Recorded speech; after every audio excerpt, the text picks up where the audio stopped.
Welcome to the Hidden Bookcase. Come through and get cozy. Pick a book, your favourite book, that's the one that opens this room. Inside you'll find a warm fire, a loving cat, and a wide skylight to the stars. And a dangerously high to-be-read pile. I'm Morgan, I use they-them pronouns, and I am an asexual king. I'm Soren, I use he-him pronouns, and I am the absence of a bone knife. We've been friends for over a decade and are always swapping books. Each episode we take it in turns to recommend one another a favourite read. The first-time reader tells us what they know about the book, makes some predictions about what they don't, and then we discuss our thoughts with all of you bookworms. This autumn, we're reading Alternate Histories. So today, let's get to talking about Song of the Huntress by Lucy Holland. Morgan. Hello. Hello. Do we even need to tell our listeners how you found out about this book? I feel like yes. I feel like Sistersong we did so long ago. It was so long ago. Back when we were just baby podcasters, just Was it learning literally how to walk. Our second? No, it was third. It was our second month. So how did you find out about Sistersong is maybe the better question. Sistersong. So, if everybody would cast their minds back to before I got into podcasting and books and all that stuff, I was a lowly university student and I walked into my local Waterstones. Somebody accosted me on the ground floor and said, "Have you read Lucy's book?" And I went, "Who's Lucy?" And they dragged me over to a table and said, "This is Lucy's book. She's not in today, but you should get it." And I went, "You know what? Fair. Sure." Because Lucy worked at that store for context. And then I read it relatively quickly, which is rare for me. Loved it. Then we did the book. We did the episode. We did the episode. Yes. And then Song of the Huntress came out, and I, going up in the world as I am, was lucky enough to get to interview Lucy for her book launch, which was very exciting, for Song of the Huntress. So, I have some inside knowledge about this book. Do I remember it? Maybe not, but... You were there. I was there. That thing about how every memory that you have is somewhere in your brain. It's in there. Will it come out today on the podcast? Maybe not, but it's in there. I'm not sure that's true, Soren. I think I am a labyrinth with moving corridors that are slowly falling into the void, personally. Wow. That would be a good, episode of a show where people go magically into your mind. You know, how that's like a trope. I am Grunkle Stan from the season finale. Gravity Falls. My memories are eroding away like negatives under the sun. But yes, so Song of the Huntress is not technically a sequel, but also is technically a sequel to Sistersong. But can you tell us what it's about? Set in the same world as Sistersong, and it is a historical fantasy. I am very bad at time periods, so I'm not going to try and pin it down because I will embarrass myself. At some point after the Saxons came... Then one day the Saxons attacked. So it is about... it's three main characters. One of them is an ace king named Ein, who I love dearly with all my heart. Miscommunication central. One is his queen, who is very messily sapphic. And the third character is Herla, who is the Lord of the Wild Hunt. So this is a wild hunt retelling, everybody. But with a little bit of gender bending and so much sapphic yearning. Just all of it. God damn. Shall we listen to my blind summary of this book? Yes, I'm very curious. I feel like I told you quite a lot about this book before we started. Did I remember any of it, though? Speaking of memory.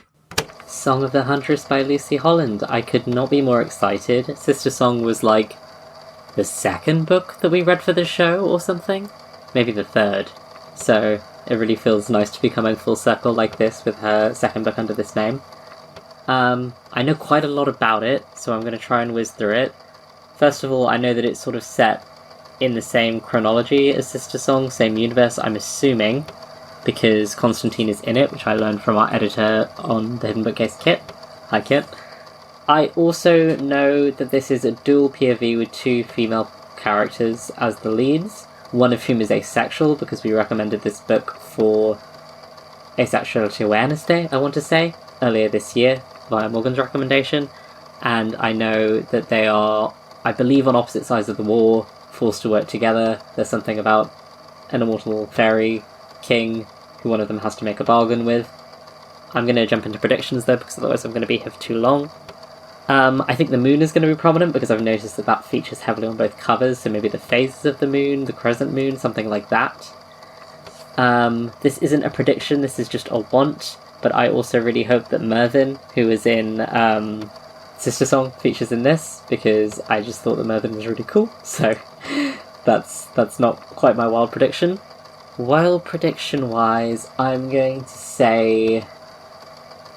I mean, not wild, but I think this is going to take forward the alternate history theme a little bit, because obviously by doing this for alternate history Autumn, and Sistersong sort of changes how British history unfolds a little bit, so I think that's going to continue. Wild theory, I think we're going to get a harp cameo, actually. Maybe that's not that wild, but I think we're going to see Cine. Actually, I'm back. Revision. I've changed my mind. Bones. More bone magic. More disturbing things with bones happening. I feel like... bones. That's what I feel like. Bones. Bones. Bone magic. Lucy Holland, I need to know what it is you have with bones. What's the vibe here? You can't say that to Lucy Holland when Tamsin Moore exists. That's not fair. I think Lucy Holland and Tamsin Moore should collab. I would love that. You know, they both clearly have a background in history, because Tamsin Moore talks too much about grave goods to not have done some sort of archaeology or classics degree. And I will die on this hill. Can I just say, I read the blurb of this one, which I know is against the rules, but I did it because I was making a little asexual graphic a few months ago.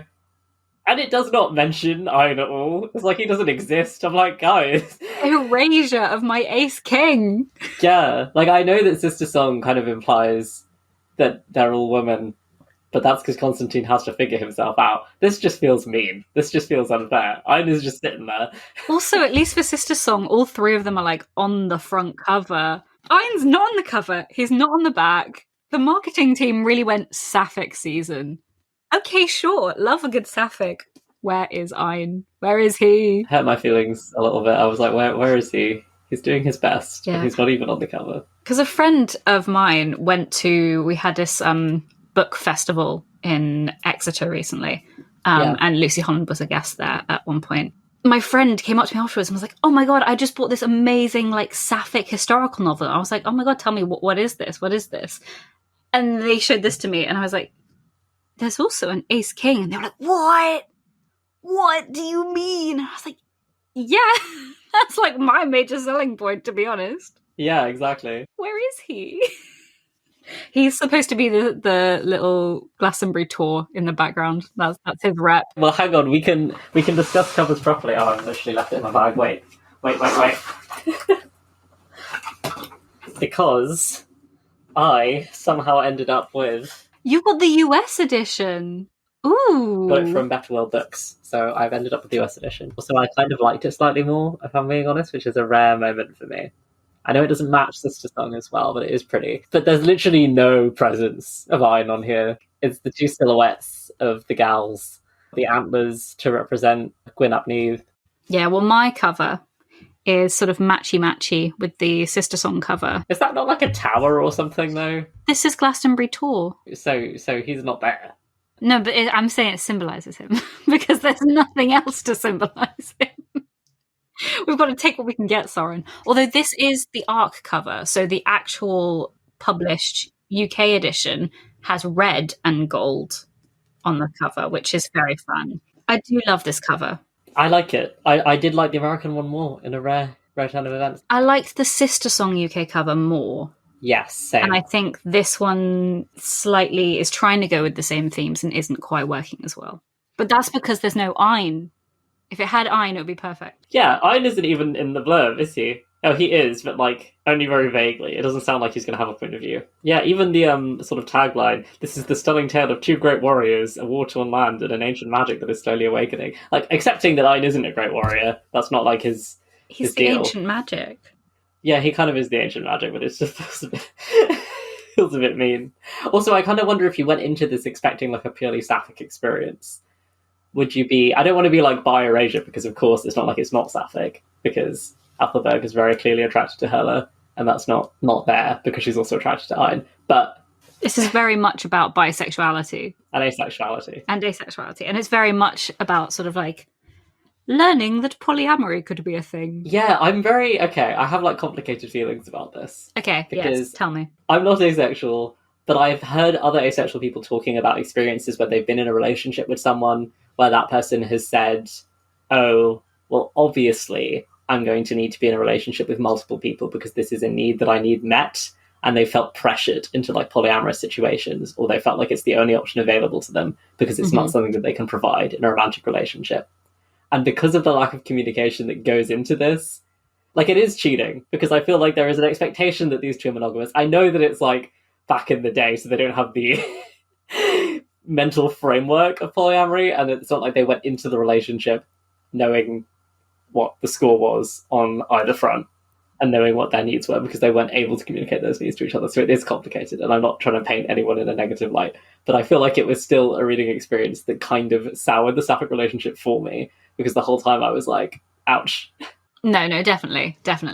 It's a struggle. I think because on a reread, but like on the first read, I was like, whereas on the second read, because I know that it's not supposed to be a happy ever after with the sapphics, like Herla is very much going forward towards Boudica rather than towards Athelberg, it feels like. And because I knew that, and because I knew that in the end, Ina's like, please go sleep with women if you feel you need to. My brain was reframing it and just going, it's fine because they're just in their miscommunication era. Do I hate cheating with a passion? Yes. However, I trusted Lucy Holland enough that I was like, I can put aside my icks right now, and I trust that you will not do me dirty in the end. And I feel like once they communicated, and Athel was like, yeah, I did screw up.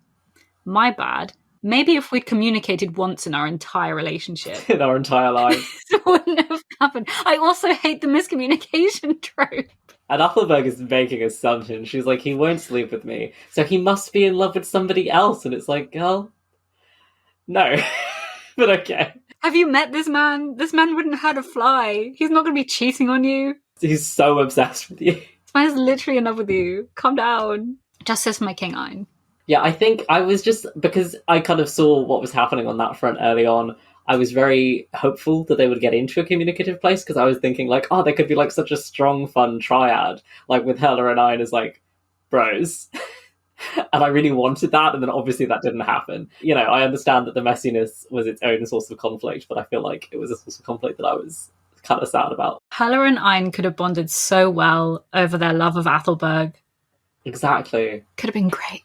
What we could have had. Athelberg, for everything that she is very sort of rooted in, not reality, but, you know, she's not magic. She's rooted in the mundane. She has connections to it through Ein and through Herla, but herself, she's just, like, a practical warrior woman. Whereas Ein and Herla had that, like, commonality, so it could have been fun to see them sort of almost bond over, like, being supernatural. It's an evocation sort of situation. Exactly. Maybe it's because we were at Evocation recently and I was just like, I'm so ready for polyamory, and then it didn't happen, really. Like, we got that little setup at the end towards, I'm forgetting her name now, I want to say Merowyn, because I've got Dragon Age on the brain. I think it is Merowyn.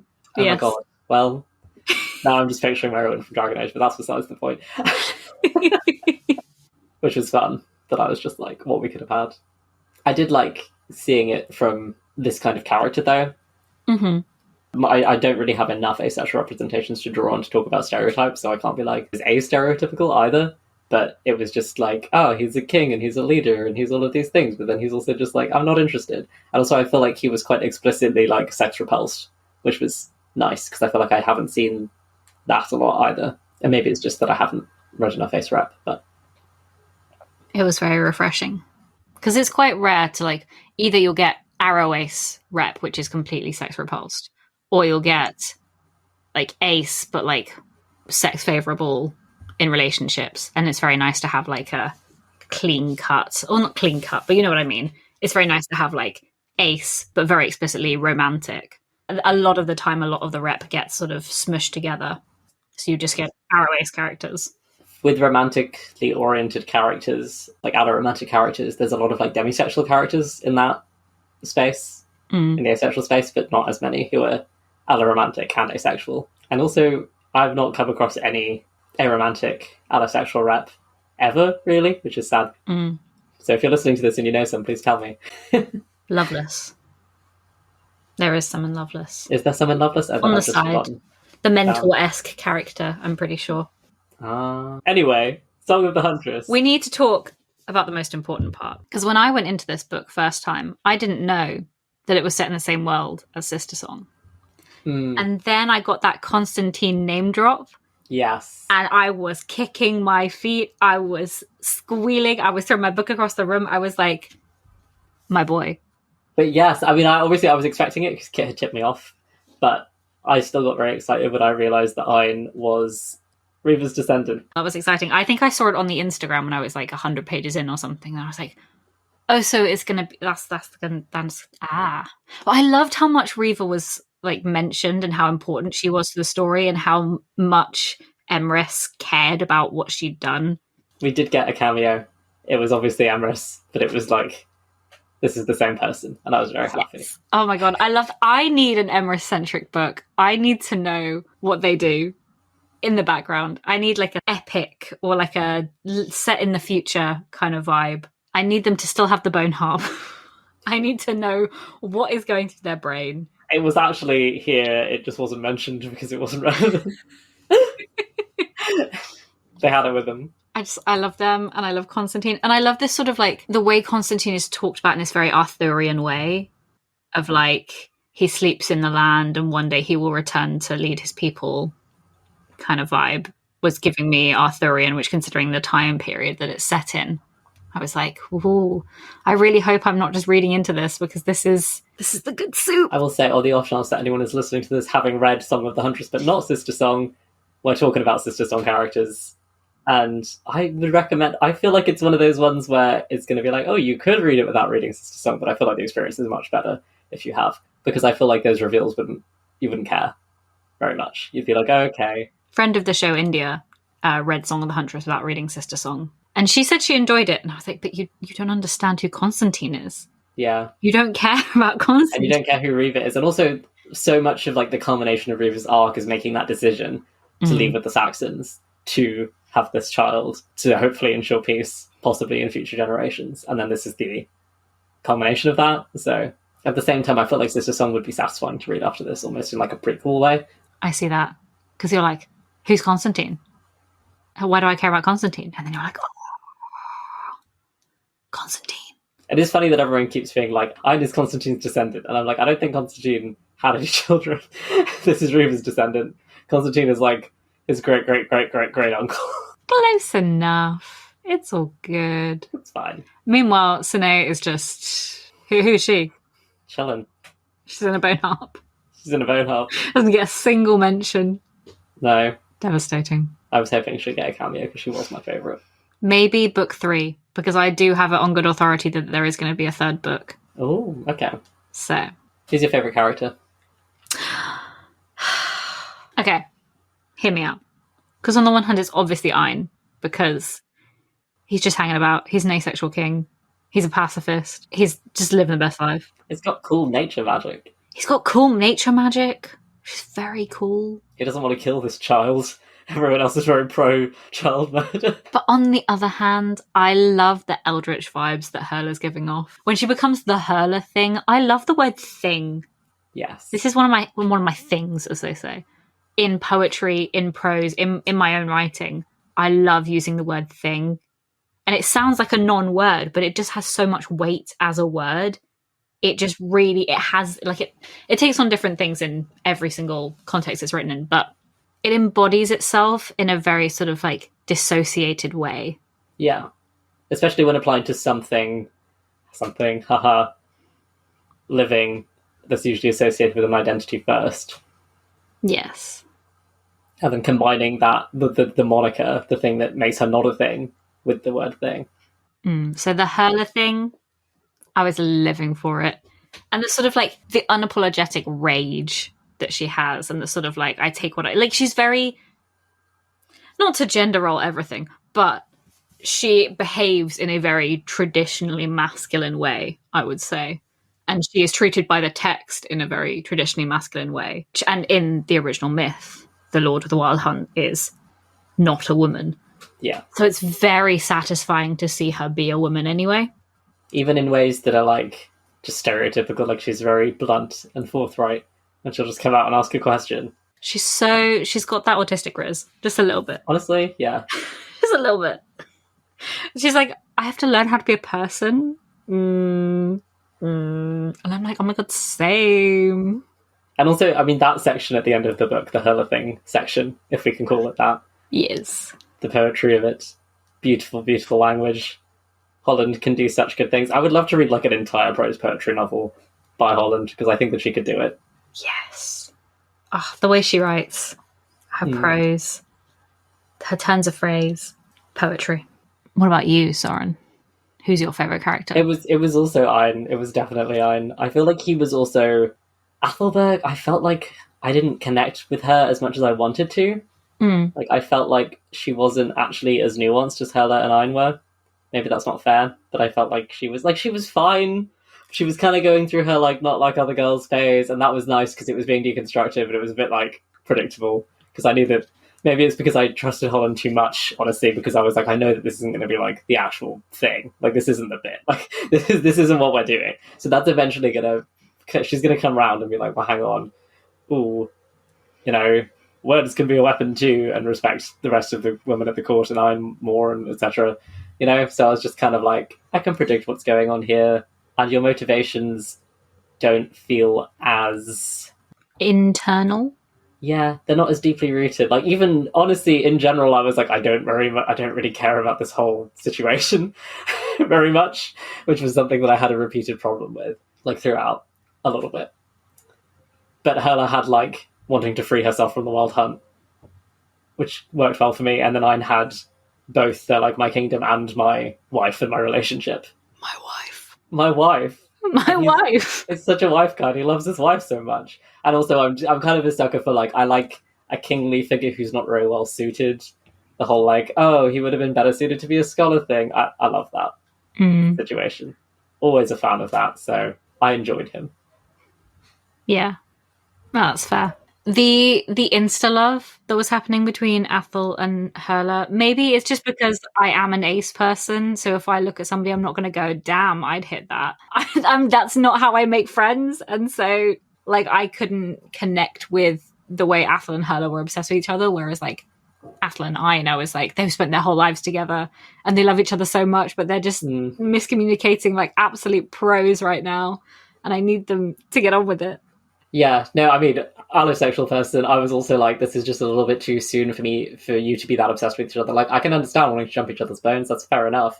But this whole, like, immediate, like, I would die for her, I would bargain away things to the fairy king. And I guess that made a little bit more sense from Hela's point of view, because she was seeing Boudica in her, so she was, like, grieving a little bit, and it was kind of coming from that, so it was this messed up tangle thing. But then Athelberg was like, you're the one bright spot in my life right now, and I was like, you met her like 3 days ago, girl. Athel hasn't had sex in such a long time, in her defense. Maybe that's what it is. She's so horny. That's probably it, which is, kind of fair enough.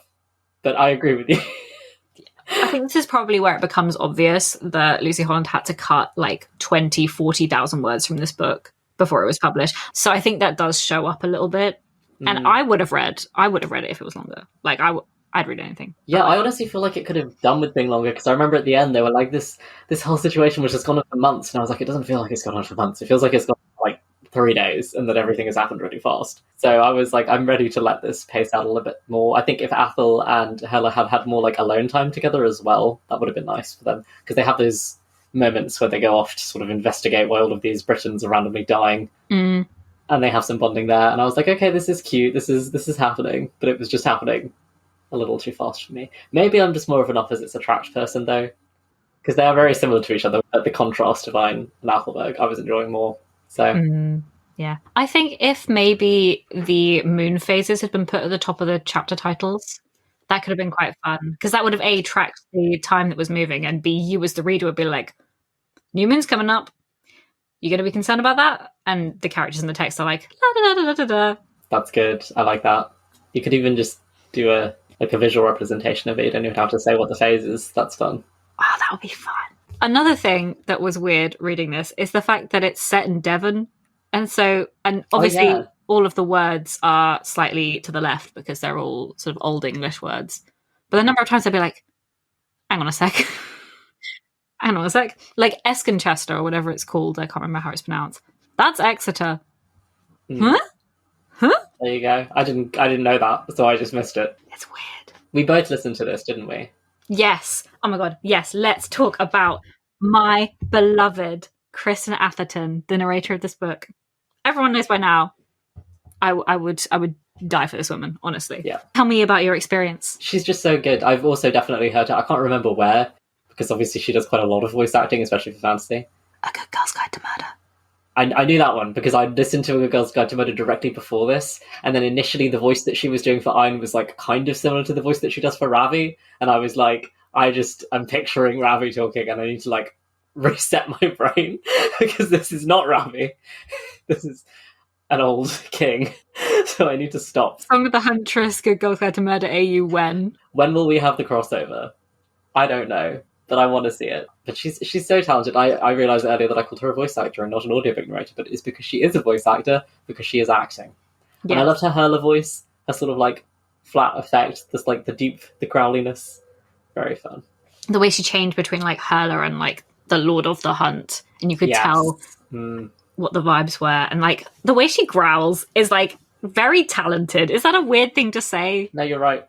She just puts her whole like heart into her narration, and she really just goes for it. People complain about growling and romantasy. This is what they mean. This is what real growling is. And just the way she sounds like she's crying, and then she sounds like she like properly like acts out all of the scenes, and every single character has a different voice, and her accent work is incredible. Poured a lot of anger into Hela's voice as well, which was fun. Like the choices that she made, I appreciated. Like I think sometimes audiobook narrators make very gendered choices. I think we've vaguely talked about this before. Sometimes with just pitch and stuff. But in terms of like when a female character is in distress, they immediately go very like high and close to tears. Whereas with Hela, whenever she was in distress, she got like angrier and growlier, which I loved. That was very fun. Yeah. You honestly forget that it's the same woman making all these sounds. Yeah. You're like, that is a 50-year-old Ace King that's talking right now. Mm-hmm. What do you mean? I don't think he's 50. I don't know. I'm just saying words. I don't know how. They didn't give them ages. There's no way he's 50 though. They've been married for like 10 years, and they probably got married fairly young. My brain was like 30 years, so just ignore me. My passage of time is not real, to be honest. No, I'm sure that they said 10 because they were like, oh, you haven't given him a child in 10 years or something. That makes sense. They're in their 30s then. There we go. A 30-year-old Ace King, not however old Kristen Atherton is, and a cis woman. I love her. She's extremely talented, and if you happen to be listening to this and you read it and you're like, maybe I'll reread it, listen to it. Also, just for the pronunciation, honestly, massively appreciated Holland putting a pronunciation guide in this one, because when we recorded Sistersong, we had to message her on Twitter to ask for one. So I don't know if this is because of us, that she was like, those idiots will be out there not knowing how to pay anything. I'd like to think it's our influence. You know? And then we listened to it anyway, so we didn't have that problem. Mm. I will say... Yes. This evil brother thing. I was a bit like, why are we even doing this? Do you know what I mean? He was just so obviously evil. And I appreciate that it wasn't trying to obfuscate the fact that he was evil. Like, he was clearly evil from the beginning. I did appreciate massively that Ayn was supposed to overhear him in that scene, because that was the second overhearing scene. And I was like, if they find out more important information by happening to overhear this man, then it's entirely this man's fault for having these conversations out in the open. And then when he had orchestrated it, I was like, thank God. Because I was about to be annoyed. It's like, fool me once, shame on you. Exactly. Fool me twice. Yeah. I love the priest as well being like, and you made me say all those things, as if he wasn't like involved. Honestly. So much less nuanced than my guy, whatever his name was from the first book. Yeah, I'm forgetting his name, but I was thinking about him while I was reading this. I was like, there was a priest who was interesting. We did get the young priest who was like, I'm here because I want to convert the heathens. And then was like, actually, at the end. Actually, maybe I with the heathens a little bit. Yeah, exactly. Yeah. I liked him. He was interesting. I want to know more about him. I also liked Ain's asexual nun sister. Yes. Quainver? I think so. They all began with C as far as I can remember. Yeah. But she was an icon. Love that for her. It was funny when he was like, I can't talk about this with you. And she was like, yes, you can. Anyway, same. And he was like, oh my god, why didn't you tell me? And it's like, a second ago you were like, don't even speak to me about this. Yeah. Yeah. I loved his whole family being like so different. Like, he's all like, yeah, we should love everybody. And then his brother is like evil. And then both his sisters are like, we're just here. When their dad dies, I can't remember which one of them it is, but it's like, they're like, he was old and he was losing it. So it's good. It's good. Anyway, I want to open a convent, and it was like, what? Honestly, priorities. Fair enough. Yeah, I think that was why I appreciated Ein a bit more, was because like he just felt more real to me due to his whole family around. Like, Athelberg mentions her like parents a little bit and like her first love, but you don't really see anyone who's in her life, and I appreciate that that's because she's like, nobody gets me. And she's kind of isolated, but it would still have been nice to see more relationships, I think, with the people around her. Whereas Ein had like friends and siblings and a dad and stuff. And Herla had all of her sisters, well, quote unquote sisters. That feels like when it's like, those two sisters who live in a house together on the edge of town. They don't look alike, but the vibes were vibing a little bit between some of them. I'll say that much. You can't be straight in the Wild Hunt. That's all I'm saying. Exactly. Sorry, you're going to look at Herla and tell me you're still straight? Unrealistic, blocked. I tell you one thing I really liked. Tell me one thing. Was the battle scene at the end. How realistic, like how clear it was that Lucy Holland has like researched how battles actually took place. It's not just, and then we all started hitting each other with swords. It's very much like, and then we all locked shields and we jabbed at each other for hours on end. It was actually kind of like depressing. And then we swapped some people out and then we got some more people in. The drudgery and just the toil of war, as opposed to this flashy sort of Lord of the Rings-esque battle. There was a nice description of a thing about them not putting their hearts into it because they were like, there might be a friend on the other side of that shield wall, which was a nice line. And then there was the moments where the supernatural did start eking in, and there was like breaks that they couldn't fix, and that was quite ominous. So I thought that was a good use of the shield wall situation. Because honestly, I would say if I was sitting there as a writer, I'd be like, shield walls, yeah, they're tactically sound. They're a bit boring to write. They don't feel very exciting. But I think she did a good job, because then that was a very like chilling moment when you were like, oh no, that's not how that's supposed to work. How has that happened? No. Yeah. Was good. Also, a side note, but also on the historical battle note, there was a moment where Athelberg, I think it was Athelberg, mentioned cheese, and she was like, it was big enough to be a place in a shield wall, and I found that so funny.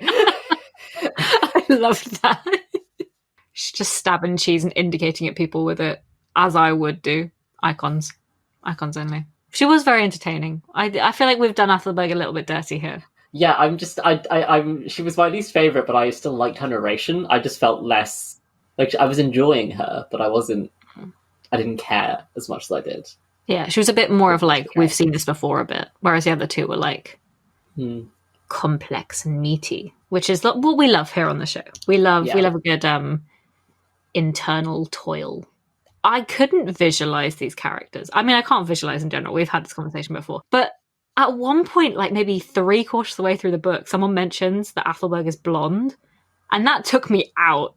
I feel like I missed that because I don't know what I was imagining. To be fair, I wasn't visualizing very clearly. I do usually visualize, but I feel like I was having issues with this book in general. Like, I feel like it's often about how emotionally connected I am to characters, and I wasn't super emotionally connected to these three, not as much as I wanted to be completely honest. So yeah, I feel like Herla I could visualize the most clearly, but I also feel like Holland had the clearest idea herself of what she wanted Herla to look like. Like, she had the dark hair and blue eyes aesthetic thing, kind of like complementing Boudica's fiery red hair. They had like a thing going. But also I'm like, what does Ein look like? A guy. They do describe him at one point because he's like darker and slighter than Ingold. No thoughts, no visualizing, only vibes. Blonde. Yeah, which to me is, I pictured Sistersong really, really clearly. And to be fair, it could be, I want to give a disclaimer, because I remember when Morgan was like, Godkiller pacing was whack, and then was like, actually, I was writing my dissertation, I changed my mind, Godkiller pacing was fine. I was starting a new job, like, over the 2 weeks that we were reading this one, so there was, like, a lot happening. So it could be that I was a little bit out of it. Chaos in personal life sometimes does affect your immersion. Always. Yeah, probably always. So that's I want to give a little disclaimer that it could actually be just what was going on outside of the book. So, So, do we have anything else to say? I don't feel like I have that much more to say. Do you? I want more retellings that aren't Greek mythology. Same. This is Welsh mythology. Was very satisfying to see. Made me happy. And I would also, personally, I know I read a lot of it, so I'm kind of like telling on myself here, but I would like more historical fantasy that's not like Edwardian London. Like steampunk, like vaguely Victorian London. And I know I keep reading it, and I keep doing it on purpose, and I do enjoy it, but I also just want more other things. Yes. Please. But with fantasy, please, because I don't. Straight historical fiction is the hard sell for me. Unless it's gay, I'm probably not going anywhere near it. So I feel that. Historical fantasy that's queer and that isn't Edwardian gays being repressed. Soren. Yes. As the new reader, what are your final thoughts? I didn't love this as much as Sistersong, sadly. I still enjoyed aspects of it. I think Holland is a very, very solid writer. Like, I think her prose is just beautiful, and particularly that ending was gorgeous. And I was satisfied by where we left these characters, but I just wanted to care more. And I think that was an issue with the central conflict being a little bit hazy. Some characters have better personal stakes than others, which I've kind of said, so I cared more about those. But I think the sort of overall momentum of the book, like at the end of the day, I was like, if Athelberg and Ein lose control over that bit of the kingdom, how much do I really care? I cared more about them on an individual level. So it felt like Ein didn't really care. Yeah. I was like, why do you want to have control of all of this space? Do you? Or have you just been told you want to? It's like the child thing where Athelberg was like, actually, I don't want a kid. Society just wants me to have a kid. I do want to be a king. Which, to be fair, he then cedes part of his rulership, I suppose. So that's nice. But yeah, I feel like there was more there. And then when the whole thing is kind of about that, it's a bit like, well. Yeah. If we'd had like a little bit more of a culmination of that arc of him going, actually, now maybe colonialism, bad. And maybe it felt like the characters weren't really driving the narrative in some ways. Like stuff kind of was just happening, and then they'd be like, oh, we have some new information. Let's go talk about that information. And then stuff kind of had to push them into acting, like Ingol's little trap. But not Athelberg, to be fair, was like chasing down leads, so good for her. Yeah. Ugh, we love an active protagonist. And then both of us go, oh, the active protagonist, God, no. Give me the passive ones. Give me the ones who are just going through it because the narrative said so. We contain multitudes. Do I contradict myself? Very well that I contradict myself. Anyway, in conclusion, it was good. I don't have very strong feelings about it. Morgan, tell us your thoughts. My thoughts are, I did love Sistersong more, but that's because I am a Constantine girly, down to my very core. Mm-hmm. I do love Ein. I want to see more of this world. I want to see more of this magic system. This is the same thing I had with A Power Unbound, and we finished it. We were like, oh, we'd love to see like a modern setting for this world. Obviously, this way this book leaves off seems like it's saying, you know, like, this isn't really alternate history. The power will die out, and sliding in that climate change narrative, which I love to see in my fantasy at the moment. But I would love to see a modern piece in this series. Yeah. Where Gwyn Neath comes back and is like, I'm here to kill you all because I told you to look after the planet and you didn't. Let's go. And then Constantine comes riding in and I get everything I ever wanted in a book. It'd be really interesting to see a world where the Briton identity had like continued in terms of like the pagan identity and all of those traditions, possibly alongside a more Christian Saxon identity. And then you had a modern world where people had like their own disparate traditions, maybe both alongside each other. How would that look? That'd be fun. Tell you what, the power of the land in this book is given to them by essentially the Fairy Queen. Yeah. You know what other book has the power of the land given to by fairies? Maybe Freya Marske and Lucy Holland are writing in the same universe. You know? You know? It could be. Freya Marske blurbed Sistersong. That's why they had to distill that exact contract, because they were like, this is really vague. But yes, loved it. And for those who also loved it, what would you recommend they read? Everybody should go watch BBC's Merlin.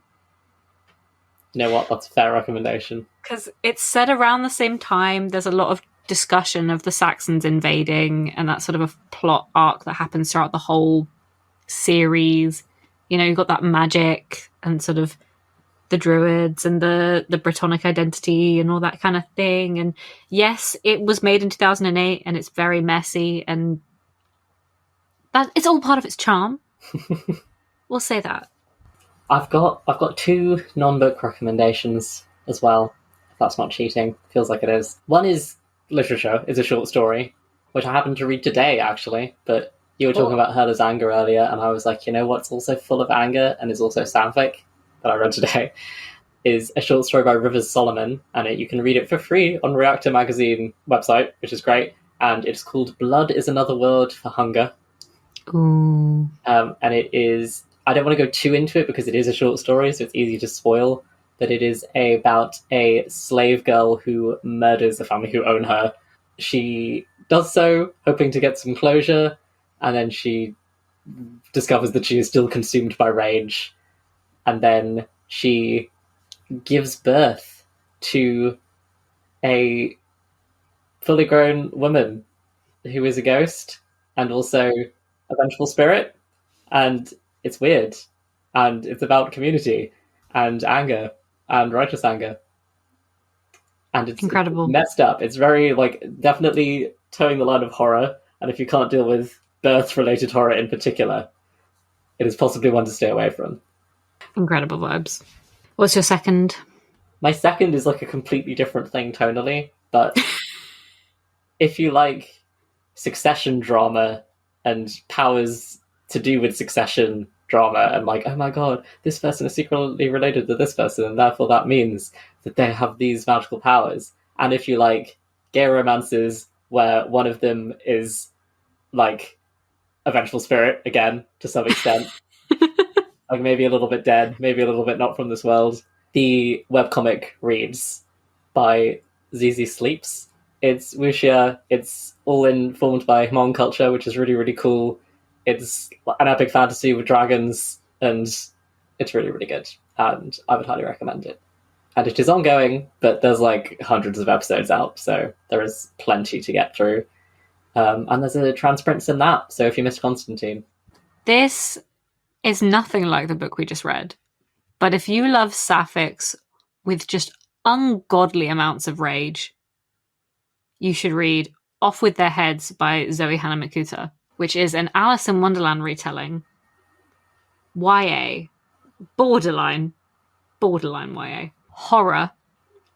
About these 2 girls who have magic. And the way magic works is like, you have gods, but you pick your own personal gods out of the weave of magic. So this one girl's like, I think darkness is my god. And now she has the ability to like go into dark portals, and then it slowly sort of leaks into her. And then the other one has like crow magic. And both of them also have the god of hunger because they've like bonded over it. But if you kill somebody in the place they live, then you get cast out into Wonderland, which is this chaotic space, sort of forest where these saints exist. The saints were like turned overly magic, and now they're going around killing people, and you have to kill 4 saints in order to be let back in. And they accidentally kind of get implicated in a murder as teenagers, and so they go off into Wonderland together, and it's dual timeline, and it is sapphic lovers to enemies for body horror, divinity.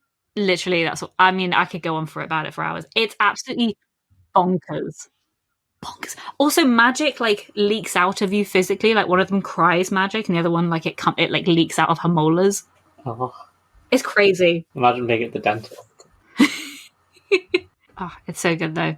It's just sapphic rage, completely bonkers, obsessive. Next time, we have another author interview for you guys. We'll be sitting down with Jessica Mary Best to chat about Stars Hide Your Fires, which is a young adult murder mystery set in space and also featuring a sapphic romance. We're both big fans of A Strange Case of Starship Iris, which Best also wrote, so we're really looking forward to this one. Until then, you're always welcome to the bookcase. Don't forget to scratch the cat on your way out. Thank you for listening to The Hidden Bookcase, a production of Planar Prod. On this episode, you heard Morgan Greensmith and Soren Brywood discussing Song of the Huntress by Lucy Holland, with additional editing by Kit Lovick. You can find Lucy Holland on Twitter at @SylvanHistorian, or visit her website at lucyhounson.co.uk. You can find The Hidden Bookcase on Twitter at Hidden Bookcase and on Instagram, Facebook, Tumblr, and TikTok at Hidden Bookcase Podcast. Find out more about Planar Prod at planarprod.com. Know what we should read next, or want to chat to us about what we thought of this episode's read? You can reach us at thehiddenbookcase@gmail.com, send us a DM on social media, or come chat with your fellow bookworms in our growing Discord server. The link is in the show notes. Want to support The Hidden Bookcase? Support us on Patreon for bonus episodes, audio outtakes, playlists, and other extras. Buy a book through our bookshop.org page, or consider leaving us a rating or review or telling a friend how to find us. Your whispers are the best way for new bookworms to discover our show. For our next episode, which will be out on September 16th, we'll be chatting with Jessica Mary Best about her young adult science fiction novel, Stars Hide Your Fires. We hope to see you then, and in the meantime, you're always welcome through the bookcase.